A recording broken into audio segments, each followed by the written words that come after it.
umugabo nyine haba ikibazo akora impanuka ariko natwe ku kazi ntituramenya batubwiye ko kubera ko bateje ikibazo ashobora no kwishyura ibyo yangije.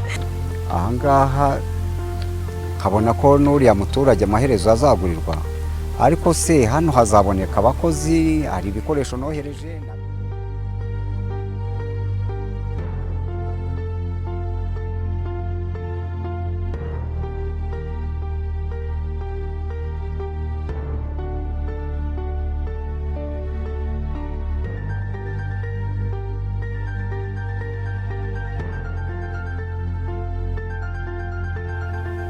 Konde bitagisa ariyo kibazo. Biragoye tuzashaka abantu gaha mu cyaro na barashonje, bamwe barahinga baragira iki, ariko nitubaha akazi babona ko turi kwagura umushinga bazasa nkaho tuzanabagabanyiriza aha ngaha usanga bakorera bibiri mu gihe mu mujyi bakorera na bitatu. Urumva imyumbati, imyembe n'ibi biti bindi nabwo no kuzanegosiya nawe n'izo nsina na biriya biti bigasa ni bitemwaho gakeya, wenda ibindi bikazasigara mu kibanza.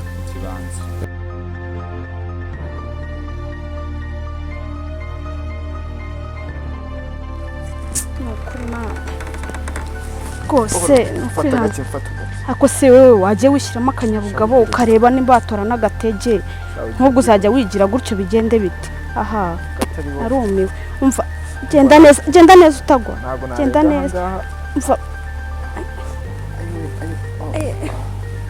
ariko warashize, ariko jya wishyiramo akanyabugabo bizashira ukire. Ihangane gose warashize pe warashize, ariko Jado uzi kuva numva ko wagize impanuka uzi ko ntarongera gusinzira, ntabwo ndongera gusinzira pe. Ariko Rahira umugore wanjye aranutse akumvisha iveti kuvuga ibyo bintu, urumva mwakiranuka mana yanjye we uko nyina se kuri umuturanyi mwiza naho ubundi aha ntabwo mwakiranuka kada reka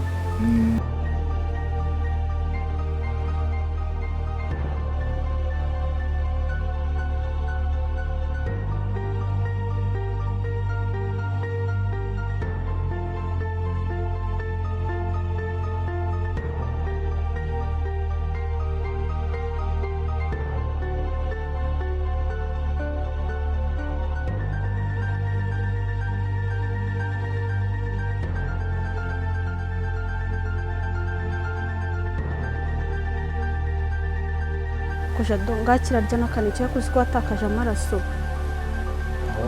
Gerageza urye urebe ko wazana amaraso, urebe ko watora imbaraga.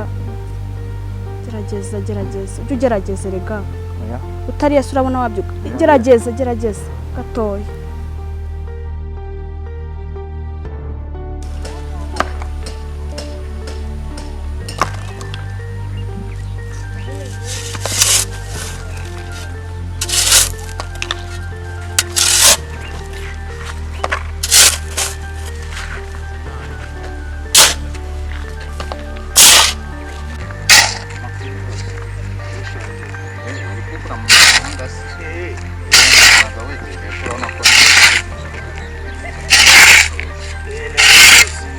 Sasa nageze mujye muri pause.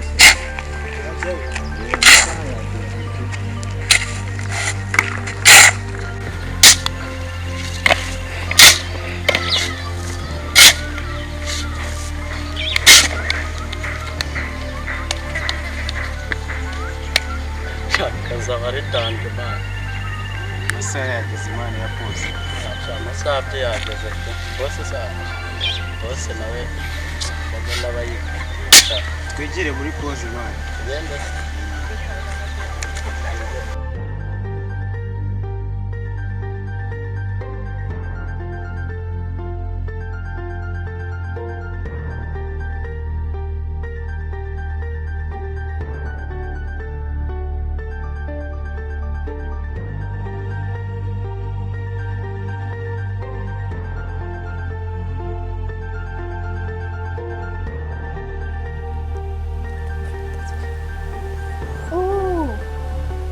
Washije no kugiki ariko Ivete nawe uransetsa ubwo Jado yaba ari kumwe nanjye ko kakananirwa kurya uko mana umva agomba kurya akarya agatora imbaraga agasubira mu kazi agakora. Jane we Jane ukuri ko Imana uri umuturanyi mwiza, Imana izakumera umugisha pe. Ni ukuri. Nanjye kanjyana amazi.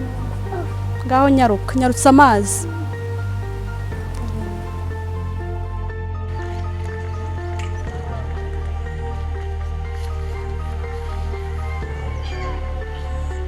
uruzi ukuntu nkunda Jane Imana.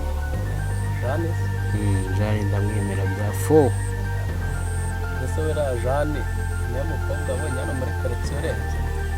Jane Imana ntareba iryibona ukuntu uriya bebe ari sawa mwana, ntabwo ujya umureba ngo umwiteho fresh. Ngaha rero nyine ni rasitori ze n'undi rero. Uriya bebe arafite afite umuzigo mani. Umuzigo? Arishoboye bro. Uriya mu baby nanjye uburyo nyine mubona wenda gatereka n'ibintu birenze tu nanjye mbona nareba imba rero wumva nyine waraguyemo nyine wafatira woto. Gusa ikibazo ni uko mba mbona wagira ngo afite nk'abandi bantu yikundira mani. Ko nzi ko muri karitsiye twebwe nyine batitudare b'amabogari ubwo uri kumva ari ndaba yikundira kandi natwe urabizi n'aha ntabwo tubasha mani. Ntabwo wibuka cyagiye tujya gusura Jadomani ukuntu Jane yamurebaga abandi. None se uzi se reba Jado nawe afite undi mugore nese bo yabatunga ari babiri. We ni ibintu by'ubwoba ndagaza. We nimba arakunze umwana genda umubwire mani. Mani wese ushatse kungira inama ngo ndikocore mani. Genda urikocore we nabirenze. Ngo nyine naguhakanira urahita nyine ufata inzira ugenda ariko kuguhakanira ntabwo yabikora nawe. Mani reka ngerageza amahirwe. Wowe gerageza mani nabirenze. Wowe gerageza nabiba birenze. Ngerageze ndebe. Ntabwo mwana no katwegere mu gasantere mani tujye gushaka icyo kurya. Ndasuze boss kubona yaza kudukambana. Ayeho rwose ndabona wabyibushye usa none urabasha kurya. Nta muntu urimo.